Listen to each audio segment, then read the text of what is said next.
Why new record labels struggle? This is the extended version, so let's jump into it. I'm guessing that you started that record label and you're struggling. It's not making the money. You already released the records, but it's not really making the money you thought it would. Even if you already have tried some marketing tactics, there's probably some things that you're not doing that will actually increase the life of the song. So let's talk about it. We got to work on some standard licensing techniques. We got to work on some playlisting, and we got to work on some sync licensing. Remember, our whole goal here is to work the record. After we start working this record, what we're going to do is we're going to increase more publicity for the song, more revenue for the songs themselves, and a longer shelf life for the catalog. Now, I know you're probably overwhelmed about, you got to constantly create new content to push this thing out. And maybe this is leaving you stressed out about the losses that you have right now, but we don't want to be stressed about it because remember, you haven't been working the record from the get-go. So we got to fix this. Understand, somebody should be explaining this stuff, but it doesn't exist. But that's why this show exists.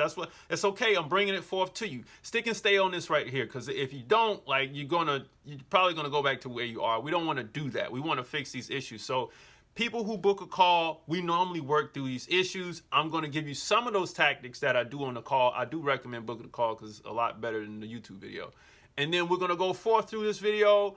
I'm going to give you a lot more tactics you can use. So stick and stay. My name is Casey Graham, and without further ado, this is the Music Money Makeover Show. Hey everybody, welcome back to the Music Money Makeover Show. I hope you like the new setup right here. I kind of wanted to give it a vlogging type of style now. I've been doing the widescreen for a minute, but the stuff on the side allows me to announce things and keep you updated on products and just put stuff over here. I can utilize this digital real estate. I'm gonna do a show on that one too. Digital real estate to do more stuff with by having the side fills of things over here. Because a lot of people don't look down below in the description. So enough about me and the new production style. I hope you like it.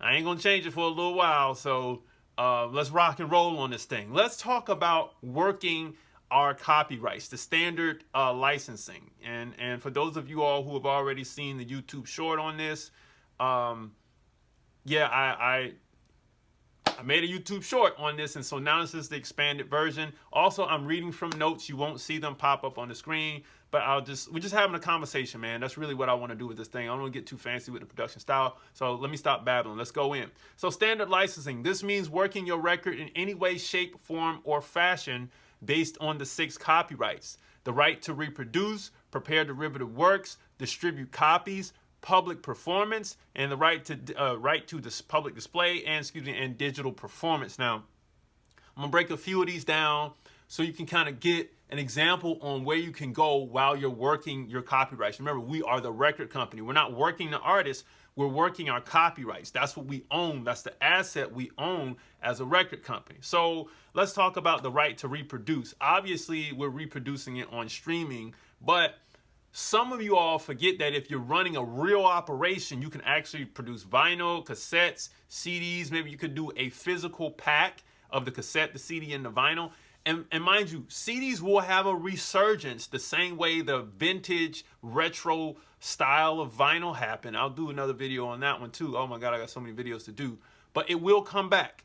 I see that happening in about 5 to 7 years. Everybody will start wanting a CD again because it's retro, it's cool again. So never forget that. Never forget those physicals.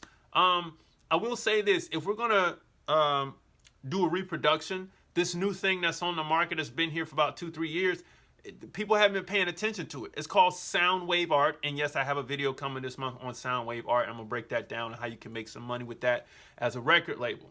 This allows you to reproduce your master in a visual form and actually utilize the public display copyright for this. So many ways I can go down this list, but that's another way right there. And then of course you gotta understand, your public performance royalty, your digital performance, like you did, work that stuff on satellite radio. Many people, they say, I don't make any money from Sound Exchange.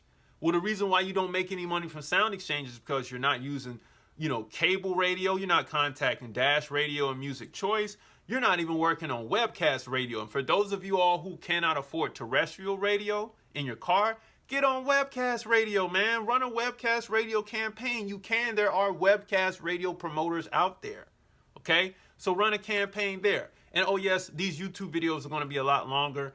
because this is for my crew of people who want to see more information other than the YouTube shorts and people who complain about me babbling. Because if you don't know, my babbling contains a lot of information. All right, so let's talk about the micro licensing right here.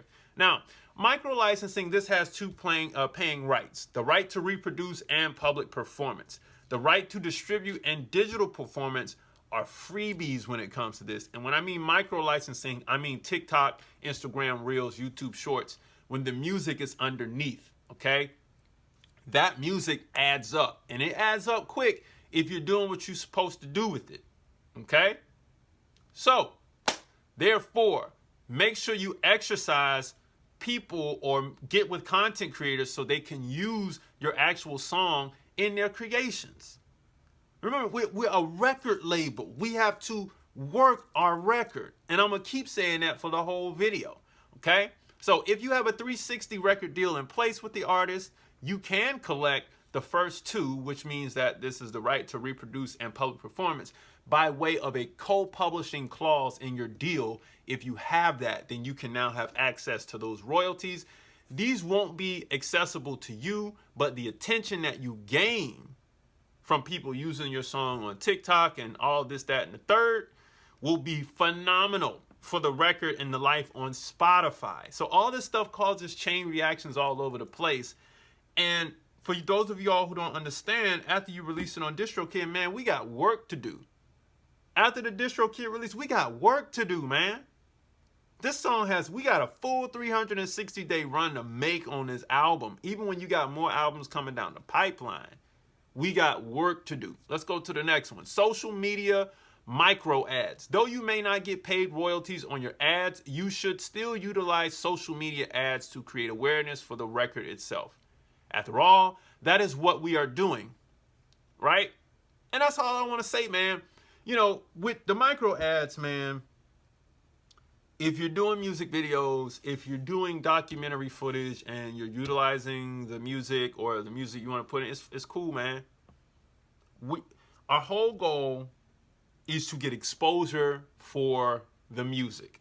That's what we're doing, and that's what it's going to be if you're going to survive as a record company. How much work, how much creative planning can you do?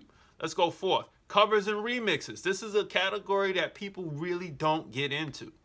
All right, utilizing covers is the right to reproduce. That's the copyright, okay, that you're going to use for remixes. And remixing your record means the right to prepare derivative works, okay?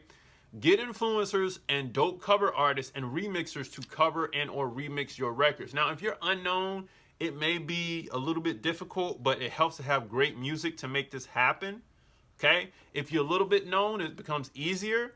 All right, and then if you are known, you might be able to get some free ones done, but then people are going to really start asking for money, so you got to kind of play that fine line. Get those remixes done, market those remixes, extend the life of your song. Again, remember, we're a record company. We're working our master rights so we can make revenue with the assets that we own, okay? Playlisting. A lot of you all say, yo, I submitted my recording for playlisting, you know, at Spotify. Let me tell you, Spotify isn't picking up your brand new recording. The only way they pick up your brand new recording is if you already have had playlisting before.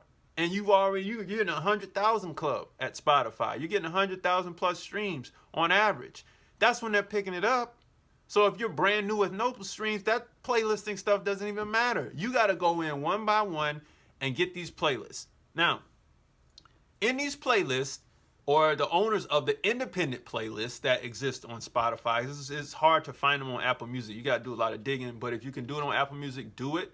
All right, they have their emails posted in there for playlist submission. So you got to go through your genre one by one by one by one. This is the work, baby. This is the grind work at the beginning. And you get those emails, and you talk to those people and tell them, hey, you want to submit to their playlist. And you do it one by one by one by one every single day. And you build it up because we're a record label and we're working records, all right? And I'm not even going to tell you to get on the playlist companies just yet. We just got to start there if you haven't made it to the playlist stage right there of your career, your record label career. Now, you should have a dedicated person making this happen on staff because it is tedious, all right? that same person should be getting your songs placed in DJ playlists, set lists, or Serato list, or in their hard drives, because this is, I mean, it's going to take a minute, man, and you got to really work it. As well as getting your music placed in retail music playlists. All right, I've got a show on that on the channel. Go dig it up.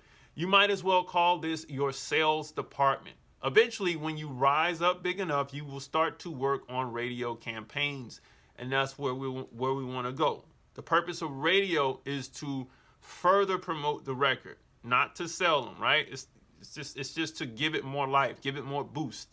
It's like you give it that extra rocket boost when you're already in the air.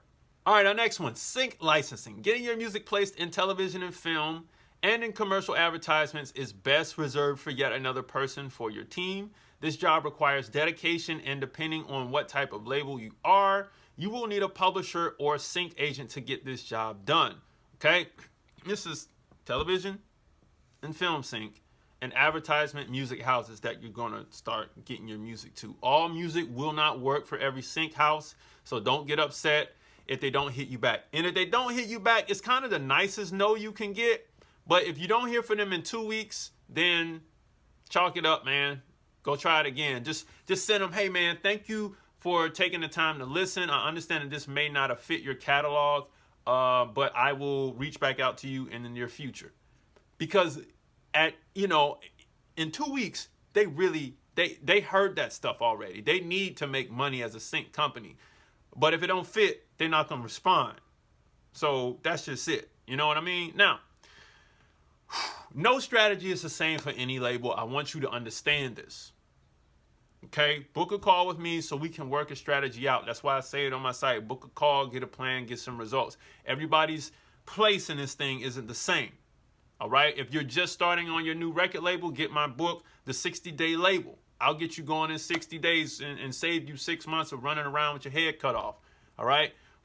And this is a gift from me and all of the music money makers that watch this channel, who've helped me in the first 3 years of this channel. We all did this book together by everybody booking calls with me, and I worked out everybody's kinks and problems with this thing. So that's why this book is so important here on the channel. You probably see it right here on the sides somewhere. All right? Now, beating the house, what we going to do with this? This is more publicity for the song. Okay? This is more revenue for the songs themselves, and this is a longer shelf life for the catalog, which is what we want to do as a company. Remember, because we selling songs, we're selling music, we're not selling the artist. That's what the manager's job is. Okay?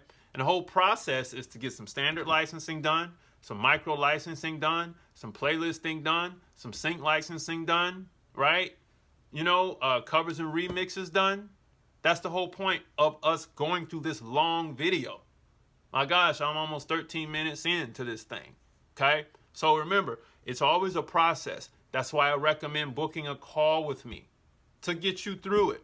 Because you can do this yourself, but if you got someone like a mentor with experience like myself, who's been in the game for 22 years now, I think I got a lot to say.